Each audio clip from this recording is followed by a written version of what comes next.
गोविंद की जय दोस्तों। हमारे द्वारा संपूर्ण भागवत कथा की श्रृंखला प्रारंभ की जा रही है। इसमें प्रतिदिन एक नया अध्याय प्रस्तुत किया जाएगा। इसमें श्रीमद् भागवत महापुराण का संपूर्ण विवेचन सुनने को मिलेगा। सामान्यतः सप्ताह कथा में कुछ चुनिंदा सुंदर प्रसंग ही सुनाए जाते हैं, लेकिन इस श्रृंखला में संपूर्ण भागवत कथा का विस्तार से वर्णन होगा। आगे आने वाली कथाएं और प्रसंग अत्यंत सुंदर एवं भावपूर्ण होंगे। यह पावन कथा श्री कृष्ण देवयायन व्यास जी के पुत्र परम पूज्य सुखदेव जी महाराज द्वारा कही गई है। कहा भी गया है, कलयुग में केवल नाम आधारा अर्थात कलयुग में प्रभु का नाम लेने मात्र से व्यक्ति इस भव सागर से तर जाता है। जो श्रद्धा से इस कथा को सुनता है उसे भागवत श्रवण का महान पुण्य प्राप्त होता है, और जो दूसरों को भी इस कथा से जोड़ता है वह भी इस पुण्य का भागी बनता है। जिस घर में प्रतिदिन भागवत कथा का पाठ होता है वहाँ सुख, शांति और भगवान की कृपा बनी रहती है। ओम नमो भगवते वासुदेवाय। श्रीमद् भागवत महात्म्य प्रथम अध्याय। देवऋषि नारद की भक्ति से भेंट।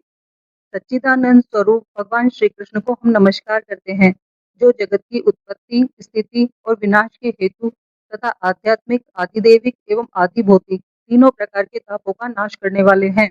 जिस समय सुखदेव जी का यज्ञोपवीत संस्कार भी नहीं हुआ था तथा लौकिक वैदिक कर्मों के अनुष्ठान का अवसर भी नहीं आया था, तभी उन्हें अकेले ही संन्यास लेने के लिए घर से जाते देखकर उनके पिता व्यास जी विरह से कातर होकर पुकारने लगे, बेटा बेटा, तुम कहाँ जा रहे हो? उस समय वृक्षों ने तन्मय होने के कारण सुखदेव जी की ओर से उत्तर दिया था, ऐसे सर्वभूत हृदय स्वरूप श्री सुखदेव मुनि को मैं नमस्कार करता हूँ।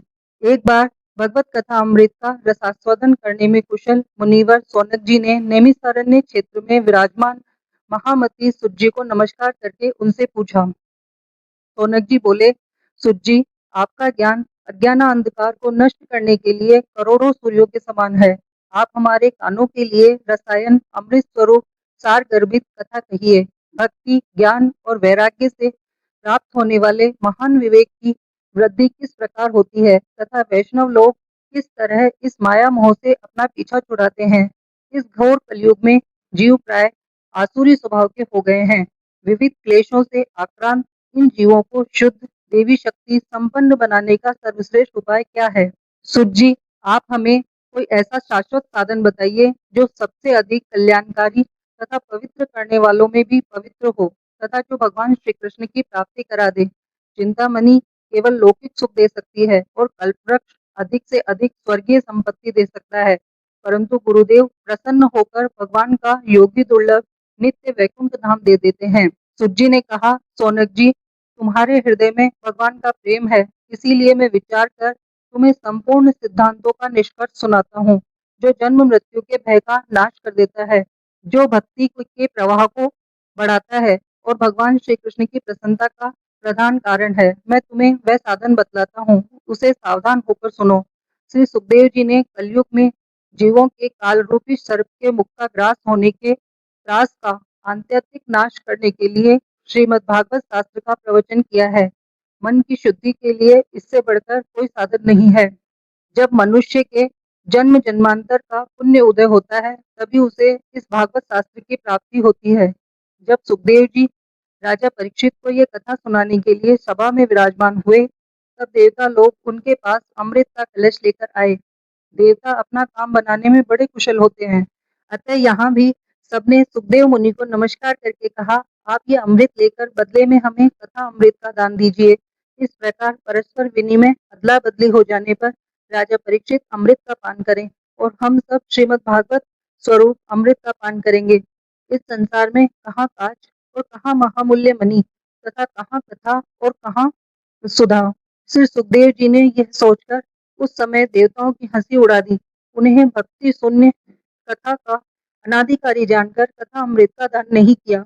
इस प्रकार यह श्रीमद् भागवत की कथा देवताओं को भी दुर्लभ है। पूर्व काल में श्रीमद् भागवत के श्रवण से ही राजा परीक्षित की मुक्ति देखकर ब्रह्मा जी को भी बड़ा आश्चर्य हुआ था। उन्होंने सत्य लोक में तराजू बांधकर सब साधनों को तोला, अन्य सभी साधन तोल में हल्के पड़ गए। अपने महत्व के कारण भागवत ही सबसे भारी रहा। ये देखकर सभी ऋषियों को बड़ा विस्मय हुआ। उन्होंने कलयुग में इस भगवत रूप भगवत शास्त्र को ही पढ़ने सुनने से तत्काल मोक्ष देने वाला निश्चय किया। सप्ताह विधि से श्रवण करने पर यह निश्चय भक्ति प्रदान कराता है। पूर्व काल में इसे दयापरायण सनकादि जी ने देवऋषि नारद को सुनाया था। यद्यपि देवऋषि ने पहले ब्रह्मा जी के मुख से इसे श्रवण कर लिया था, तथापि सप्ताह श्रवण की विधि तो उन्हें सनकादि जी ने ही बताई थी। सौनक जी ने पूछा, सांसारिक प्रपंच से मुक्त एवं विचरणशील नारद जी का सनकादि जी के साथ संयोग कहाँ हुआ और विधि विधान के श्रवण में उनकी प्रीति कैसे हुई? तुज्जी ने कहा, अब मैं तुम्हें यह भक्तिपूर्ण कथानक सुनाता हूँ, जो श्री सुखदेव जी ने मुझे अपना अनन्य शिष्य जानकर एकांत में सुनाया था। एक दिन विशालापुरी में चारों निर्मल ऋषि सत्संग के लिए आए। वहां उन्होंने नारद जी को देखा। सनकादि जी ने पूछा, ब्राह्मण, आपका मुख उदास क्यों हो रहा है? आप चिंतातुर कैसे हैं? इतनी जल्दी जल्दी आप कहाँ जा रहे हैं और आपका आगमन कहाँ से हो रहा है? इस समय तो आप उस पुरुष के समान व्याकुल जान पड़ते हैं जिसका सारा धन लुट गया हो। आप जैसे आसक्ति रहित पुरुषों के लिए यह उचित नहीं। इसका कारण बताइए। नारद जी ने कहा, मैं सर्वोत्तम लोक समझकर पृथ्वी में आया था। यहाँ पुष्कर, प्रयाग, काशी, गोदावरी, नासिक, हरिद्वार, कुरुक्षेत्र, श्रीरंग और सेतुबंध आदि कई तीर्थों में मैं इधर उधर विचरता रहा, किंतु मुझे कहीं भी मन को संतोष देने वाली शांति नहीं मिली। इस समय अधर्म के सहायक कलयुग ने सारी पृथ्वी को पीड़ित कर रखा है। अब यहाँ सत्य, तप, सोच, दया, दान आदि कुछ भी नहीं है। बेचारे जीव केवल अपना पेट पालने में लगे हुए हैं।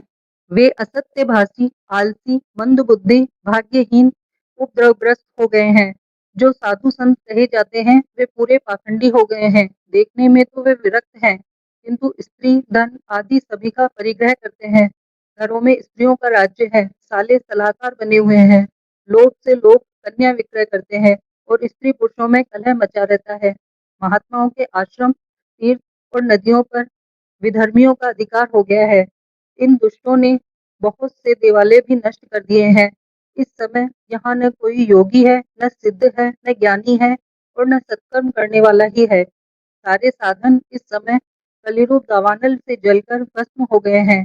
इस कलयुग में सभी देशवासी बाजारों में अन्न बेचने लगे हैं। ब्राह्मण लोग ऐसा लेकर वेद पढ़ाते हैं और स्त्रियां वेश्यावृत्ति से निर्वाह करने लगी है। इस तरह कलयुग के दोष देखता और पृथ्वी पर विचरण करता मैं यमुना के तट पर पहुंचा। वहां भगवान श्री कृष्ण की अनेकों लीलाएं हो चुकी हैं। मुनिवरों, सुनिए, वहां मैंने एक बड़ा आश्चर्य देखा। वहां एक युवती स्त्री खिन्न मन से बैठी थी। उसके पास दो वृद्ध पुरुष अचेत अवस्था में पड़े जोर जोर से सांस ले रहे थे। वह तरुणी उनकी सेवा करती हुई कभी उन्हें चेत कराने का प्रयत्न करती और कभी उनके आगे रोने लगती। वह अपने शरीर के रक्षक परमात्मा को दसों दिशाओं में देख रही थी। उसके चारों ओर सैकड़ों स्त्रियां उसे पंखा चल रही थी और बार बार समझाती जाती थी। दूर से यह सब चरित्र देखकर मैं कौतूहलवश उनके पास गया। मुझे देखकर वह युवती खड़ी हो गई और बड़ी व्याकुल होकर कहने लगी। युवती ने कहा, अजी महात्मा जी, क्षण भर ठहर जाइए और मेरी चिंताओं को नष्ट कर दीजिए। आपका दर्शन तो संसार के सभी पापों को सर्वथा नष्ट कर देने वाला है। आपके वचनों से मेरे दुख की भी बहुत कुछ शांति हो जाएगी। मनुष्य का जब बड़ा भाग्य उदय होता है तभी आपके दर्शन हुआ करते हैं। नारद जी कहते हैं, तब मैंने उस स्त्री से पूछा, देवी तुम कौन हो? ये दोनों पुरुष तुम्हारे क्या है और तुम्हारे पास ये कमल नयनिया देवियां कौन है? तुम हमें विस्तार से अपने दुख का कारण बताओ। युवती ने कहा, मेरा नाम भक्ति है। ये ज्ञान और वैराग्य नामक मेरे पुत्र हैं। समय के फेर से ही ये ऐसे जर्जर हो गए हैं। ये देवियां गंगा जी आदि नदियां हैं। ये सब मेरी सेवा करने के लिए ही आई है। इस प्रकार साक्षात देवियों के द्वारा सेवित होने पर भी मुझे सुख शांति नहीं है। तपोधन, अब ध्यान देकर मेरा वृत्तांत सुनिए। मेरी कथा वैसे तो प्रसिद्ध है, फिर भी उसे सुनकर आप मुझे शांति प्रदान करें। मैं द्रविड़ देश में उत्पन्न हुई, कर्नाटक में बढ़ी, कहीं कहीं महाराष्ट्र में सम्मानित हुई, किंतु गुजरात में मुझको बुढ़ापे ने आ घेरा। वहां घोर कलयुग के प्रभाव से पाखंडियों ने मुझे अंग भंग कर दिया। चिरकाल तक यह अवस्था रहने के कारण मैं अपने पुत्रों के साथ दुर्बल और निस्तेज हो गई। अब जब से मैं वृंदावन में आई तब से पुनः परम सुंदरी स्वरूपवती नवयुवती हो गई हूँ, किंतु सामने पड़े हुए ये दोनों मेरे पुत्र थके मांदे दुखी हो रहे हैं। अब मैं ये स्थान छोड़कर अन्यत्र जाना चाहती हूँ। ये दोनों बूढ़े हो गए हैं, इसी दुःख से मैं दुखी हूँ। मैं तरुणी क्यों और ये दोनों मेरे पुत्र बूढ़े क्यों? हम तीनों साथ-साथ रहने वाले हैं, फिर यह विपरीतता क्यों? होना तो यह चाहिए कि माता बूढ़ी हो और पुत्र तरुण। इसी से मैं आश्चर्यचकित से अपनी इस अवस्था पर शोक करती रहती हूँ। आप परम बुद्धिमान एवं योगी निधि हैं। इसका क्या कारण हो सकता है, बताइए। नारद जी ने कहा, साध्वी, मैं अपने हृदय में ज्ञान दृष्टि से तुम्हारे संपूर्ण दुख का कारण देखता हूँ। तुम्हें विषाद नहीं करना चाहिए। श्री हरि तुम्हारा कल्याण करेंगे। सुत जी कहते हैं, मुनिवर, नारद जी ने एक क्षण में ही उसका कारण जानकर कहा। नारद जी ने कहा, देवी सावधान होकर सुनो। ये दारुण कलयुग है। इसी से इस समय सदाचार, योग मार्ग और तप आदि सभी लुप्त हो गए हैं। लोग शठता और दुष्कर्म में लगकर अघासुर बन रहे हैं। संसार में जहाँ देखो वही सत्पुरुष दुख में म्लान है, दुष्ट सुखी हो रहे हैं। इस समय जिस बुद्धिमान पुरुष का धैर्य बना रहे वही बड़ा ज्ञानी और पंडित है। पृथ्वी क्रमशः प्रतिवर्ष शेष जी के लिए भाररूप होती जा रही है। अब यह छूने योग्य तो क्या देखने योग्य भी नहीं रह गई है और न इसमें कहीं मंगल ही दिखाई देता है। अब किसी को पुत्रों के साथ तुम्हारा दर्शन भी नहीं होता। विषयानुराग के कारण अंधे बने हुए जीवों से उपेक्षित होकर तुम जर्जर हो रही थी। वृंदावन के सहयोग से तुम फिर नवीन तरुणी हो गई हो। अतः ये वृंदावन धाम धन्य है, जहाँ भक्ति सर्वत्र नृत्य करती रहती है। परंतु तुम्हारे इन दोनों पुत्रों का यहाँ कोई ग्राहक नहीं है, इसीलिए इनका बुढ़ापा अभी नहीं छूट रहा है। यहाँ इनको कुछ आत्म सुख की प्राप्ति होने के कारण ये सोते से जान पड़ते हैं। भक्ति ने कहा, राजा परीक्षित ने इस पापी कलयुग को क्यों रहने दिया? इसके आते ही सब वस्तुओं का सार न जाने कहाँ चला गया। करुणा में श्री हरि से भी ये अधर्म कैसे देखा जाता है? मुने, मेरा ये संदेह दूर कीजिए।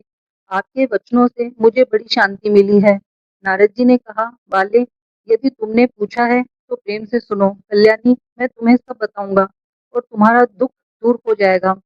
जिस दिन भगवान श्री कृष्ण इस भूलोक को छोड़कर अपने परम धाम को पधारे, उसी दिन से यहाँ संपूर्ण साधनों में बाधा डालने वाला कलयुग आ गया। दिग्विजय के समय राजा परीक्षित की दृष्टि पड़ने पर कलयुग दीन के समान उनकी शरण में आया। भ्रमर के समान सारग्रही राजा ने यह निश्चय किया कि इसका वध मुझे नहीं करना चाहिए, क्योंकि जो फल तपस्या, योग एवं समाधियों से भी नहीं मिलता, कलयुग में वही फल श्री हरि कीर्तन से ही भलीभांति मिल जाता है। इस प्रकार सारहीन होने पर भी उसे एक ही दृष्टि से सारयुक्त देखकर उन्होंने कलयुग में उत्पन्न होने वाले जीवों के सुख के लिए ही इसे रहने दिया था। इस समय लोगों के कुकर्म में प्रवृत्त होने के कारण सभी वस्तुओं का सार निकल गया है और पृथ्वी के सारे पदार्थ बीजहीन भूसी के समान हो गए हैं। ब्राह्मण केवल अन्न, धन आदि के लोभवश घर घर एवं जन जन को भागवत की कथा सुनाने लगे हैं। इसीलिए कथा का सार भी चला गया। तीर्थों में नाना प्रकार के अत्यंत घोर कर्म करने वाले नास्तिक और नारकी पुरुष भी रहने लगे हैं। इसीलिए तीर्थों का भी प्रभाव जाता रहा। जिनका चित्त निरंतर काम, क्रोध, महान लोभ एवं तृष्णा से तपता रहता है, वे भी तपस्या का ढोंग करने लगे हैं। इसीलिए तप का भी सार निकल गया। मन पर काबू न होने के कारण तथा लोभ, दंभ और पाखंड का आश्रय लेने के कारण एवं शास्त्र का अभ्यास न करने से ध्यान योग का फल मिट गया। पंडितों की ये दशा है कि वे अपनी स्त्रियों के साथ भैंसों की तरह रमन करते हैं। उसमें संतान पैदा करने की कुशलता पाई जाती है। मुक्ति साधन से वे सर्वथा अकुशल ही हैं। संप्रदाय अनुसार प्राप्त हुई वैष्णवता भी कहीं देखने में नहीं आती। इस प्रकार जगह जगह सभी वस्तुओं का सार लुप्त हो गया है।